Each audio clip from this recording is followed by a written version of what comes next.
Okay. What's up, y'all? I've never done this before. This is my first time doing this. Uh, Never recorded myself talking or doing a review like this. If you watch my main channel, you know I do dance and stuff and all that. But just thought I would try something new. I'm gonna talk about uh, this body positivity movement and my opinions and thoughts on it and what I my philosophy on it and my thoughts, right? And off the gate, right? This is just my opinion on it, right?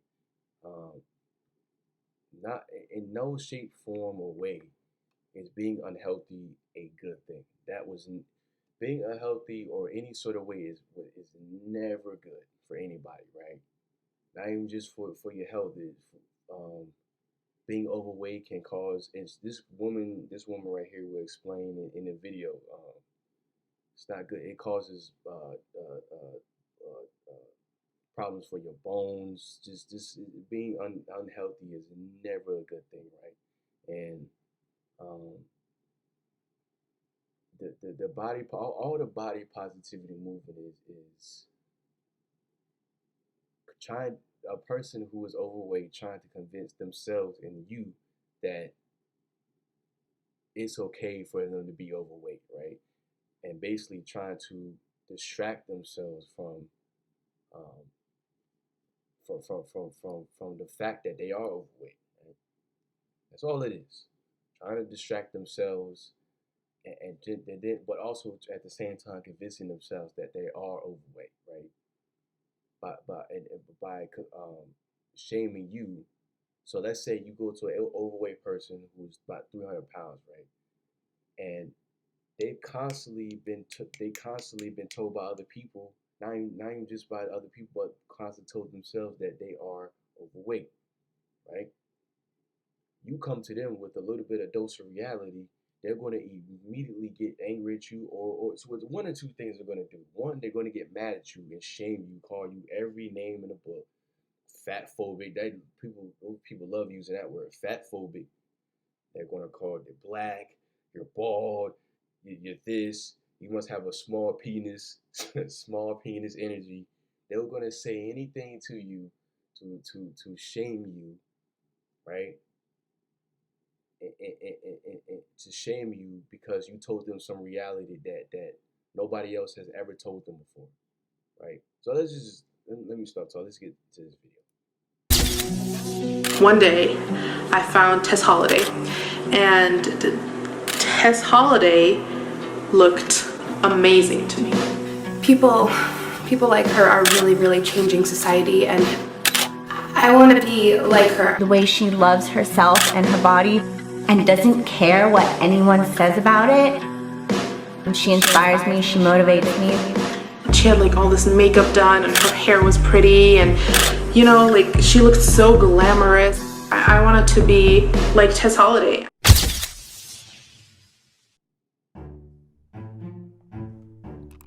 The Health at Every Size movement, or HAES, has been around for a long time, but has exploded in popularity over the last few years, with more and more social media posts such as these every day. It's not the fat that kills us, it's the fat hatred. Health status is not defined by weight, so fat that kills us. Something like that, right?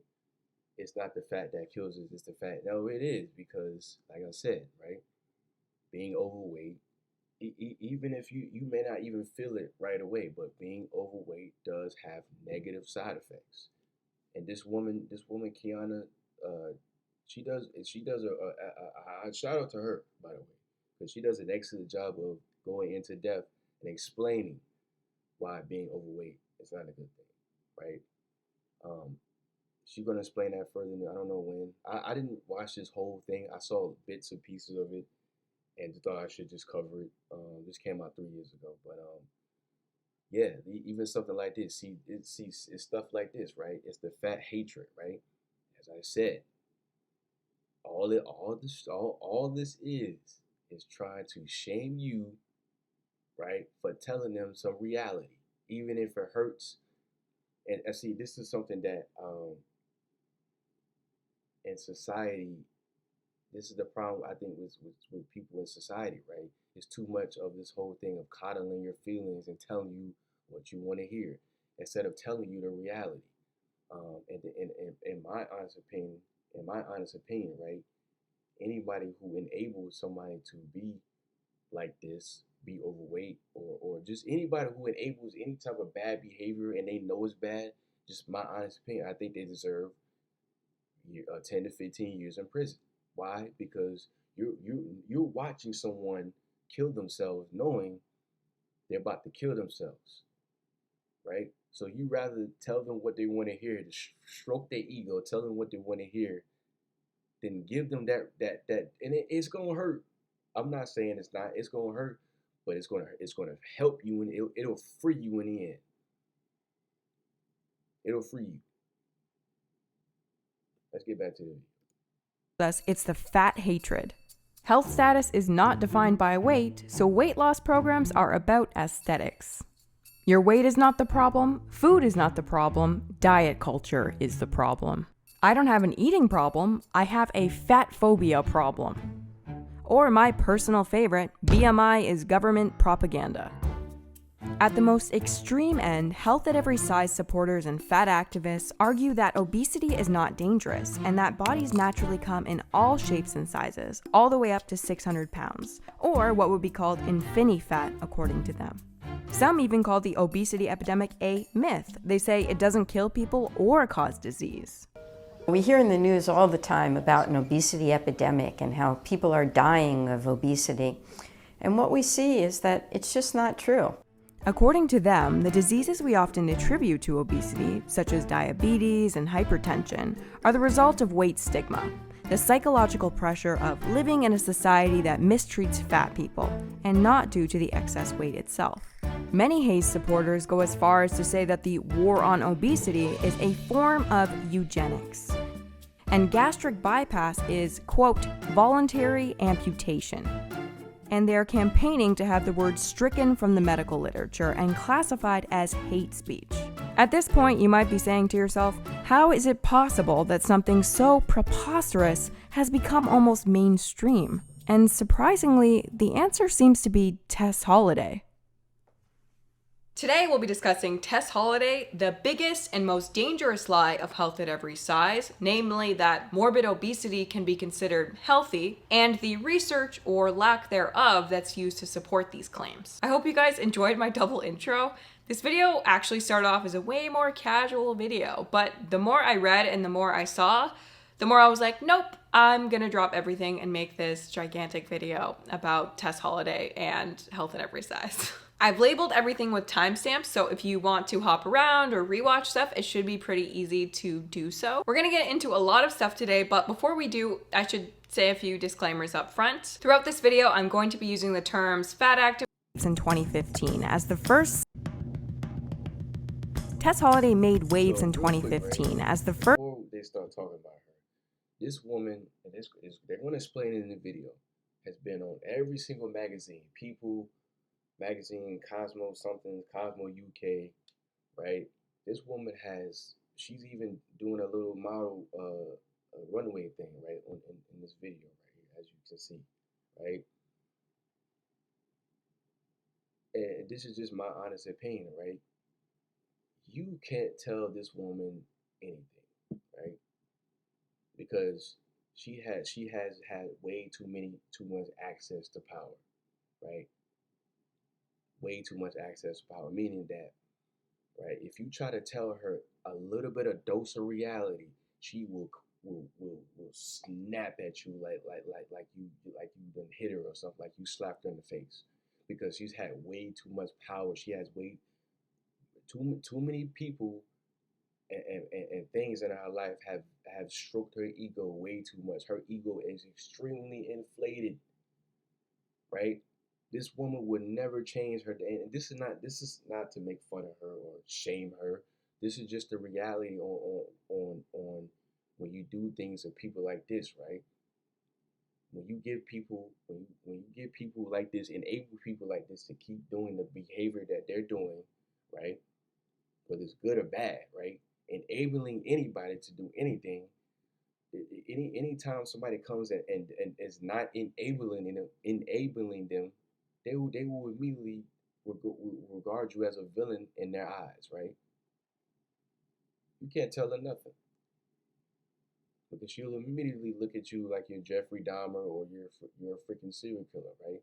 So like I said earlier, as soon as you give this woman a dose of reality, she'll immediately call you fat phobic, shame you, call you bald, you're that, you're this, anything to make herself feel better because you did not give her validation. And she'll go and run off to the next person to validate her.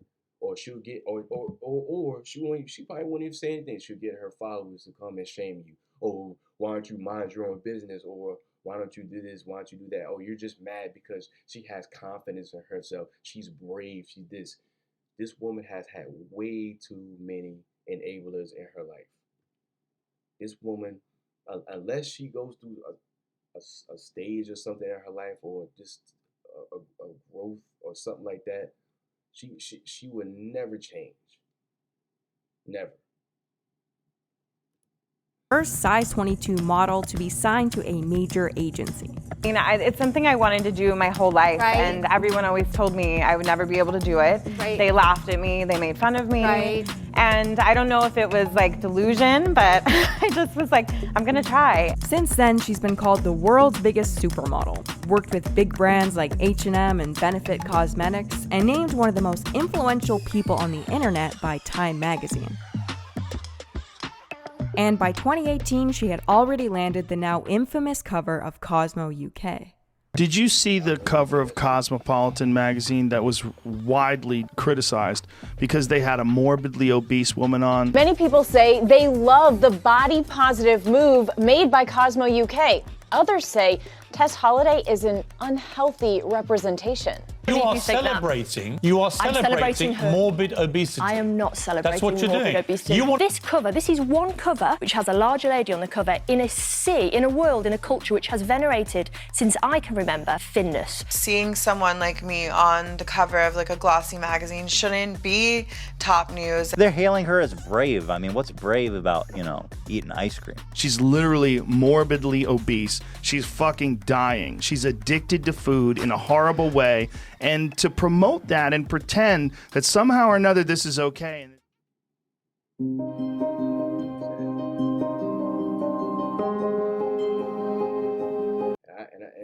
look, I agree with what they said, right? And it's just a harsh reality of what it is.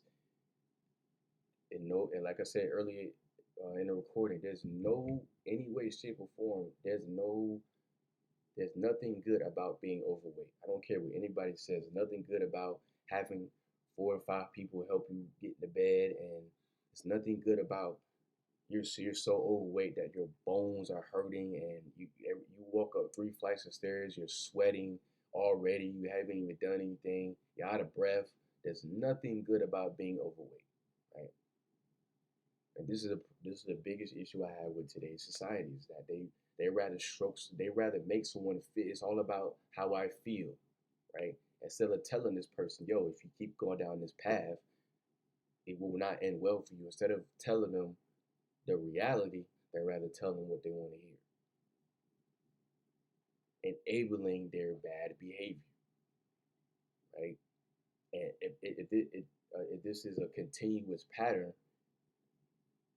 if a person like me comes and tell her the reality, she's gonna immediately get mad at you and go eat 5 cheeseburgers the next hour, right? Because you like everybody else, you didn't validate her. You didn't tell her what she wanted to hear. I bet you right now, if I sat this woman down and talked to her and gave her some reality, she would immediately get mad at me, right? Because like I said, she has way too many enablers. Way too many people stroking her ego, telling her what she wants to hear. Clearly, there were some mixed reactions. Some people saw Tess's cover as a special moment for body positivity, while others went as far as to say it was glorifying obesity. The term glorifying obesity is thrown around a lot these days, and not always appropriately. When 1/3 of Ashley Graham was featured on the cover of Vogue, glorifying obesity. When Nike rolled out a plus-size mannequin so fat people could exercise, glorifying obesity. When Mattel offered up a curvy Barbie, size 8, US medium, glorifying obesity. Every plus-size girl dancing around on TikTok, glorifying obesity. As you can see, there is quite the range here. And there is a distinction between being fat and living your life and pretending that obesity is no big deal. Except that in Tess' case, it kind of actually was glorifying obesity for real this time. At 5'5" and over 300 pounds, Tess Holliday is by far the biggest model to have ever graced the cover of a major magazine. I've thought about this a lot, and I don't know that it's fair to say that Tess's cover is problematic in of itself. After all, having a particularly admirable or healthy lifestyle hasn't exactly ever been a prerequisite to be a model or celebrity. And in many ways, if you think about it, unhealthy lifestyles have been glamorized forever at this point. Now, is that a good thing? No, none of this is good. But I think to be disproportionately offended because an obese woman is on the cover of a magazine is, I think, unfair.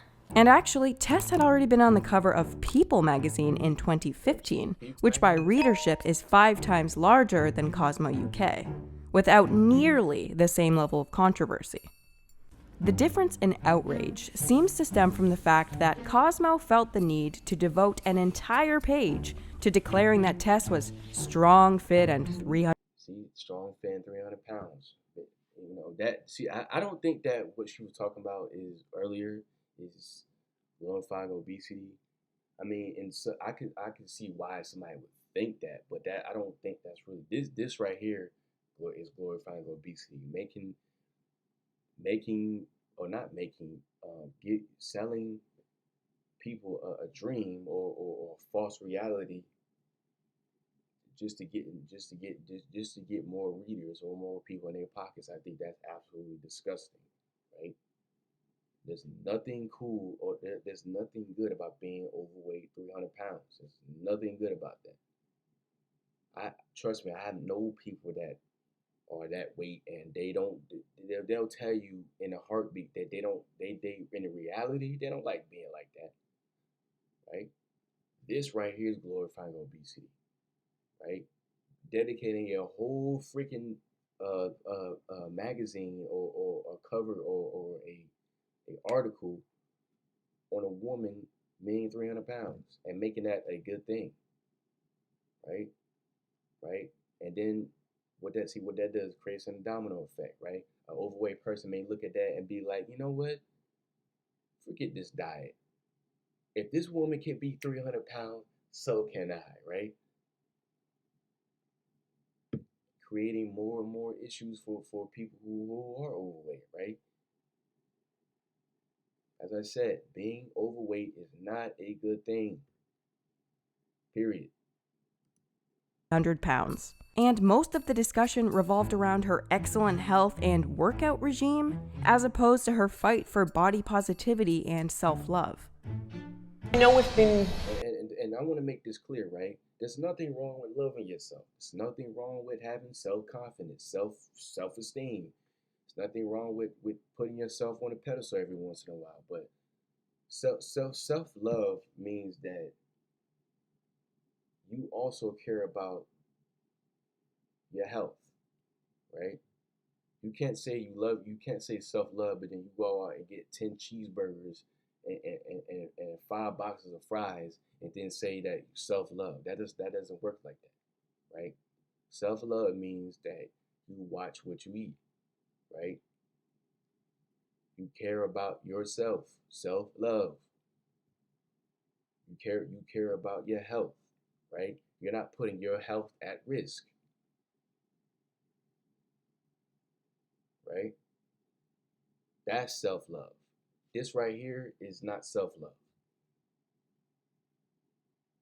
This right here is a lack of self-control and shaming you, right, for not accepting her lack of self-control. That's all this is.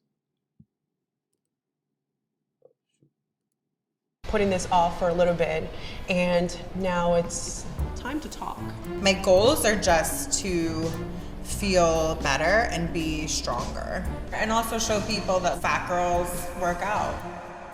Showing people that fat girls work out is a big thing for Tess. She chose a famous personal trainer. They both made announcements about it on their Instagram accounts.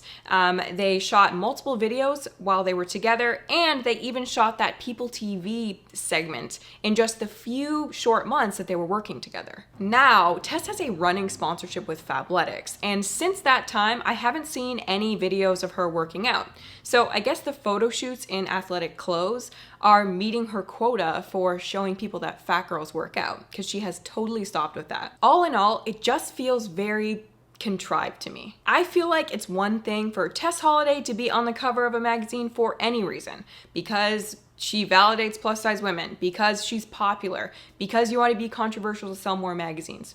Whatever. But something completely different when Cosmo takes a stand to validate Tess's delusion that she's healthy to millions of people, and then goes as far as to shove it down our throats with 3 pages about her workout regime, as opposed to making the article literally about anything.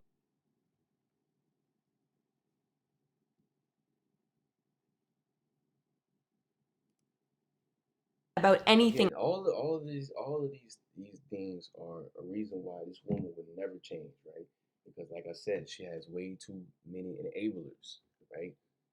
Instead of everybody around her was constantly telling her that she's beautiful, that she doesn't have to change herself, self-love, and I've said it just like I said earlier. There's nothing wrong with loving yourself, right? But self-love means that you're not putting your health at risk. That's self-love, right?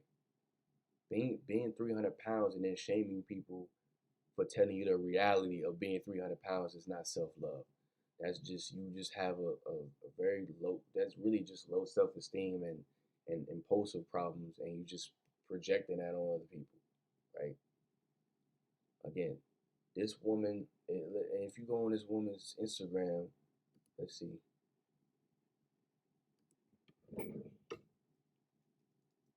She's still the same weight. I looked up her Instagram the other day, yesterday.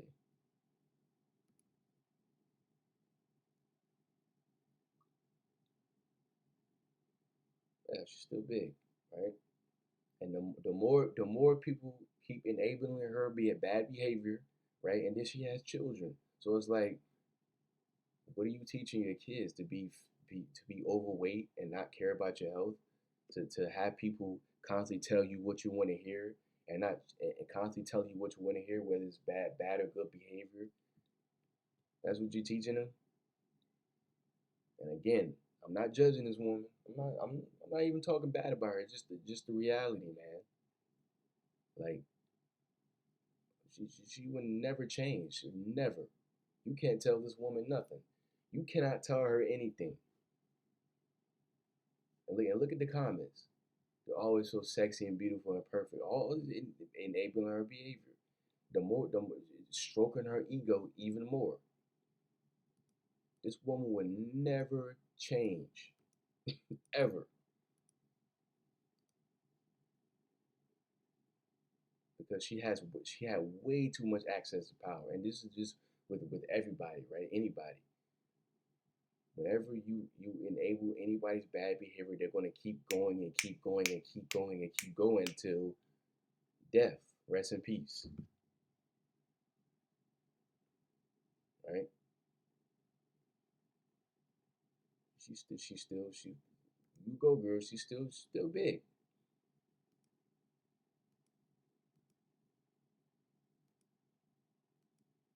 She will never change.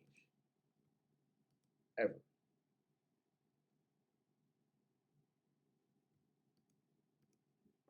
Else. The problem with this is Cosmo just put mainstream media's stamp of approval on one of the most heinous lies of Health at Every Size.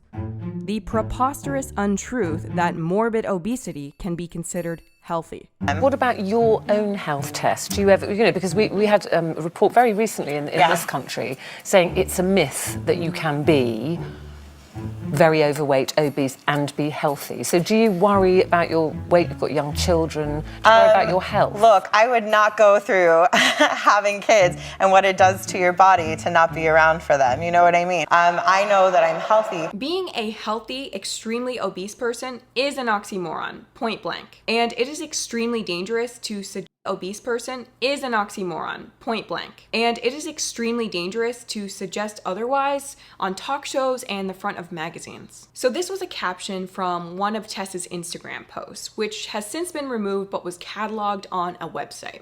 To say and actually believe things like, if you're fat, you're automatically unhealthy, is wildly inaccurate. You can absolutely be overweight and be healthy. I know, because I am not, in fact, over 7 feet tall to balance out my weight.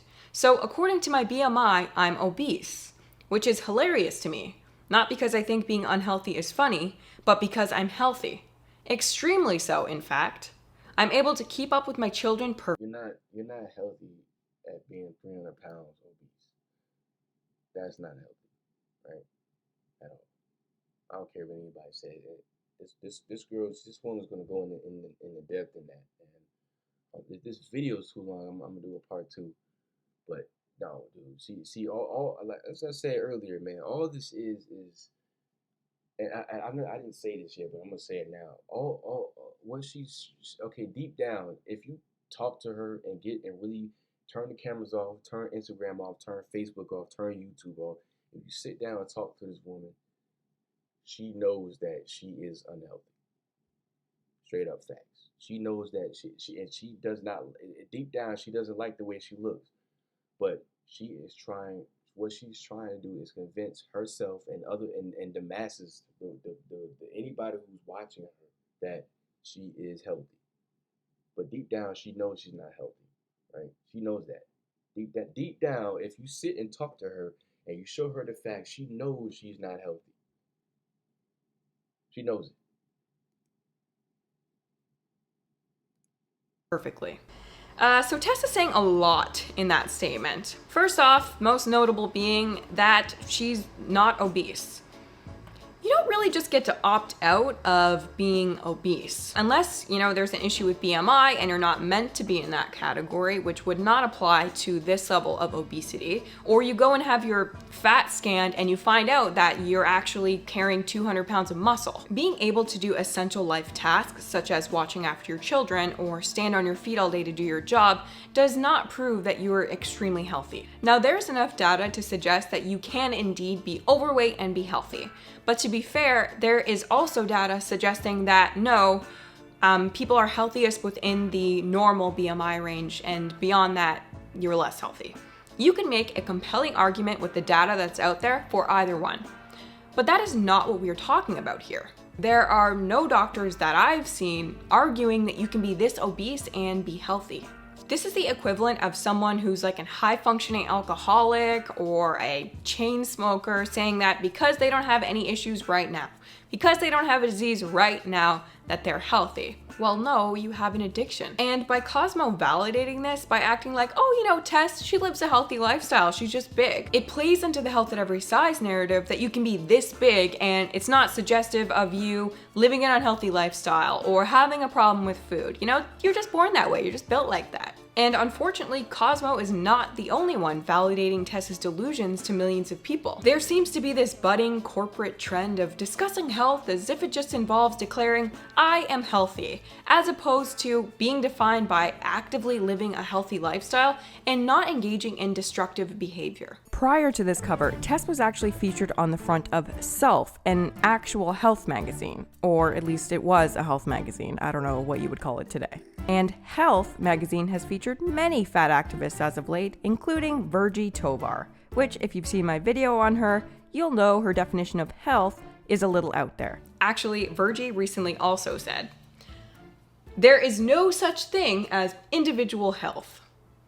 So there you have it. In the land of body positivity, health is so subjective that it basically doesn't even exist. And the corporate world is so desperate to cash in on people's insecurities that they're willing to put feelings over facts and people's health at risk in order to pander. In my opinion though, one of the most empowering discoveries over the last however many years is just how big of an impact our decisions, our actions can have on our, what's called our health span, which is essentially the amount of years we live in our lives in good health, free from the chronic diseases that come with aging. And is that not extremely encouraging to the general public? Why would we ever downplay that to any degree at all? This is, as far as I can tell, the definition of glorifying obesity, obscuring the truest reality of the disease of obesity and pretending that it is somehow not a big deal. And although this hypothesis is still unsupported by current research, moments like these are huge for movements like Health at Every Size. And why many of Tess's obese followers believe that Tess is healthy, and therefore they're healthy too.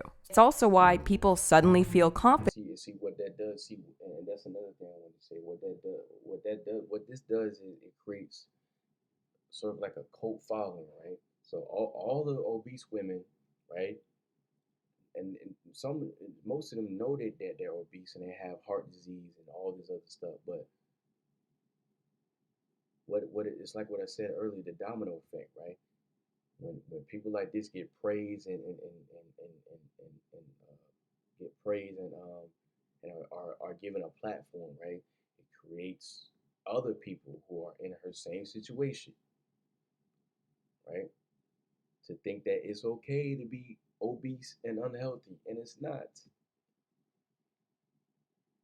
at all.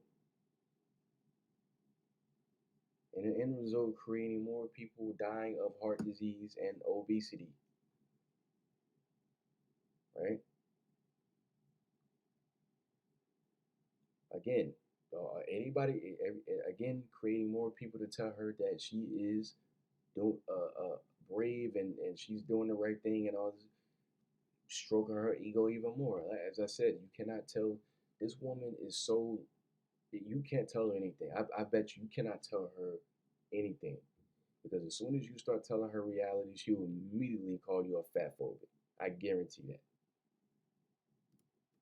Saying things like this. Can this person go back to school, please? Or go do some research and not be a fucking idiot? Fat does not equal unhealthy. Get your info straight before you hop on the internet and be an idiot. Now, fat might not equal unhealthy, but being very obese certainly does. So before we discuss the science that fat activists use to support their claims, let's talk a little bit about the cold hard... I'm gonna pause right there. I don't want to make this video too long, but yeah. Hope y'all enjoyed this one, and I might do a part 2. I don't know, but I'll see. I'm out. Peace.